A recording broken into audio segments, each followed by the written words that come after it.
Sometimes it feels like we're just swimming in information, doesn't it? News headlines, social media feeds, official announcements. It's a lot. It really is. And figuring out what's actually being said, especially with complex government stuff, can be tough. Exactly. So sometimes the best approach is just to go straight to the source, get the actual text. That's what we're doing today. We're going to dig into one specific document you asked us about. Yep. Welcome to our deep dive. Today, we're focusing on an executive order dealing with securing U.S. borders. It's dated January 20, 2025, and was filed officially on January 29, 2025. And just to be crystal clear up front, our goal here isn't to get into opinions about the order. We're strictly focused on unpacking what the order itself says. Right. We'll walk through it section by section, look at the language it uses, the actions it directs, all based purely on the document you sent over. We'll try and break it down using, everyday terms. So let's get started. Where does the document begin? It starts, logically enough, with Section 1, titled Purpose. This is where it lays out the reasoning behind the order. It sets the context, and the language used here is, well, it's pretty direct right from the start. It really is. It talks about the last 4 years and states the U.S. has, quote, endured a large-scale invasion at an unprecedented level. That's the framing. And it goes on to say this involved millions of illegal aliens from nations and regions all around the world. It also raises concerns about who might be among them. Yeah, it specifically lists worries about potential terrorists, foreign spies, members of cartels, gangs, and violent transnational criminal organizations, and other hostile actors with malicious intent. The order also links this situation, as it describes it, to the flow of deadly narcotics and other illicit materials across the border. And it claims resources are being diverted from stopping those threats to processing people for release into the U.S. Which leads into its critique of what it calls catch-and-release policies. The document states these policies undermine the rule of law and our sovereignty, pose risks, and divert resources. Again, that's the order's own description and claim. Right, we're just reporting the text here. And it also mentions having limited information on the precise whereabouts of many people who entered during that period. You definitely get a sense of perceived urgency from the wording. It includes a strong statement. A nation without borders is not a nation, and the federal government must act with urgency and strength. To end the threats posed by an unsecured border, that's the quote. And the overall goal stated in this section.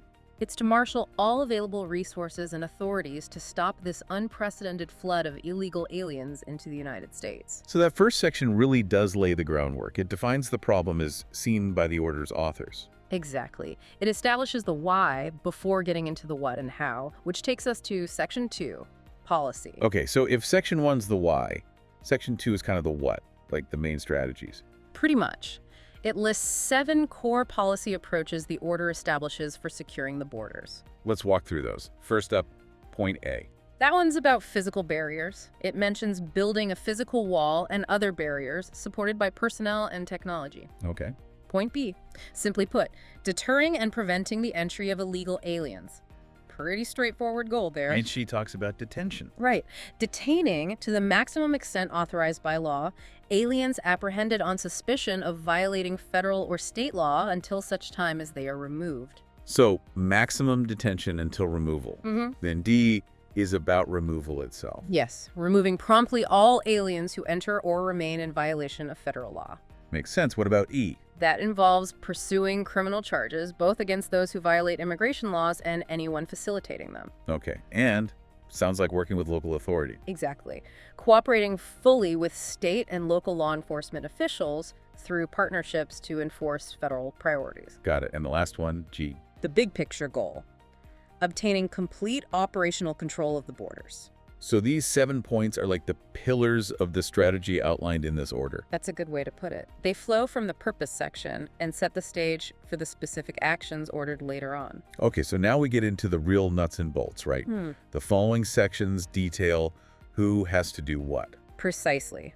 Sections 3 through 11 assign specific tasks to different agencies: DHS, DOD, the Attorney General, State Department, even HHS gets a mention later. Let's start with Section 3, physical barriers. Who's responsible here? The order directs the Secretary of Defense and the Secretary of Homeland Security, DHS, to deploy and construct both temporary and permanent physical barriers. And it specifically says along the southern border. Yes, the text is specific about the location there. All right, Section 4, deployment of personnel. Builds on the barriers idea. It does. It tells the same two secretaries, Defense and DHS, to deploy enough personnel on the southern border to achieve that operational control goal we mentioned. And it brings in the Attorney General, too. Yes, the AG and the DHS secretary are directed to supplement personnel using specific legal authorities from the Immigration and Nationality Act, the INA. Okay, moving on to Section 5. This seems like a big one. Detention. It is significant. It directs the DHS secretary to detain apprehended individuals to the fullest extent permitted by law until they're removed. And this is where the catch and release part comes in again. Exactly. A key directive here is for DHS to issue new policy or regulations to terminate the practice, commonly known as catch and release. The stated aim is to stop releasing people into the U.S. while their cases are processed. Okay. Then Section 6, resumption of Migrant Protection Protocols, MPP. I think people might remember that program. Yes, often called MPP, or the Remain in Mexico program. This section instructs the DHS secretary, working with state and the AG, to resume MPP. Meaning certain people seeking asylum would wait in Mexico again? That's what the order directs, yeah. It says resume it as soon as practicable along the southern border, ensuring certain individuals pending removal are returned to the territory from which they came. Got it. Section 7, adjusting parole policies. Parole that's like a temporary permission to enter, right? Broadly, yes. It's a discretionary tool for specific cases. This section orders some major changes. First, it tells DHS to stop using the CBP One application as a way to parole people in. The mobile app. Okay. Why is that significant? Well, the app had become a key way for some asylum seekers to schedule appointments at ports of entry, sometimes leading to parole. This order directs DHS to stop using it for that purpose, facilitating entry or parole for otherwise inadmissible individuals. And there's more on parole in this section, right? Right. About specific programs. Yes, a major directive. It orders the termination of all categorical parole programs that are contrary to the policies of this order. Categorical programs, like for specific nationalities. Exactly. The order explicitly names the programs known as the processes for Cubans, Haitians, Nicaraguans, and Venezuelans, CH&V programs, as examples to be terminated. Wow, okay. So ending those specific pathways. And it says all parole decisions need to align with this order. Correct. Future parole decisions and all southern border policies are to comply with the overall policy directions stated in Section 2. Okay, quite a few changes there. What's next? Section 8. Section 8 is about additional international cooperation. It tasks the Secretary of State, working with the AG and DHS, to step up cooperation and agreements with other countries consistent with the order's policies. So working with other nations on border issues. Section 9, DNA. Yes, DNA and identification requirements. It directs the AG and DHS Secretary to meet the requirements of the DNA Fingerprint Act of 2005 for all detained individuals. Which generally means collecting DNA samples from people detained under federal authority. Right. And it also tells DHS to use technology to verify claimed familial relationships, presumably to address concerns about fraud. Makes sense. Section 10 focuses on prosecutions. It does. Prosecution of offenses. It directs the AG and DHS to prioritize investigating and prosecuting border-related crimes. Does it specify which crimes? Yes, it explicitly mentions human smuggling, human trafficking, child trafficking, and sex trafficking within the U.S. Okay. And almost there. Section 11, additional measures. Sounds like looking for more options. Pretty much. It gives the heads of state, justice, AG, HHS, and DHS 14 days to give the president recommendations on using any other authority they might have to further secure the border and protect against foreign threats, as the order terms them. So a quick turnaround for more ideas. You really see how these sections from 3 to 11 detail the specific mechanics, the construction, the personnel, the policy changes on detention, MPP, parole, the focus on DNA, prosecution, international work. They're all laid out as the ways to achieve the goals stated earlier. It connects back to that purpose section, showing the intended steps to address the problems described there. And the document itself includes some standard language about how it fits into the bigger picture, legally speaking. Right, that's in Section 12, the general provisions, kind of the legal fine print. Sort of, yeah. It includes typical clauses you see in these orders.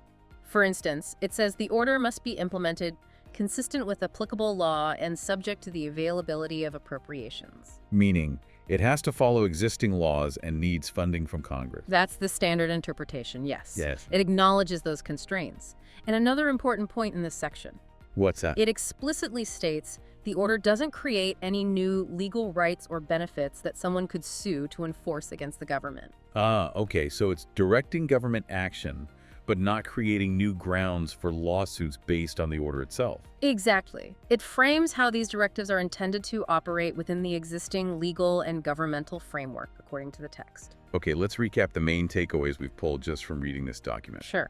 The order starts by framing the border situation over the last 4 years as an unprecedented influx and invasion, raising specific security concerns about who is entering and criticizing catch-and-release policies. The stated policy goals focus heavily on gaining complete operational control, deterrence, maximizing detention by law, and prompt removal.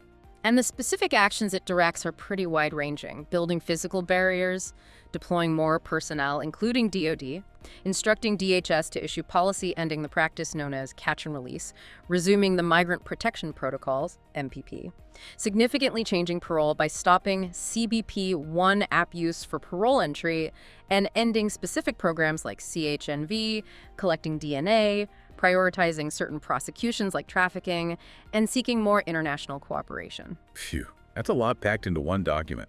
By just walking through the text, hopefully you, listening, have a clearer sense of what this specific order actually directs and how it frames the issues separate from any outside commentary. Just sticking to what's written on the page. So thinking about everything we've just unpacked from this one document, the sheer number of different government departments involved, from defense and homeland security to justice, state, even health and human services, and the scope of actions, from concrete things like walls to complex policy shifts like parole and MPP, plus legal actions like prosecutions.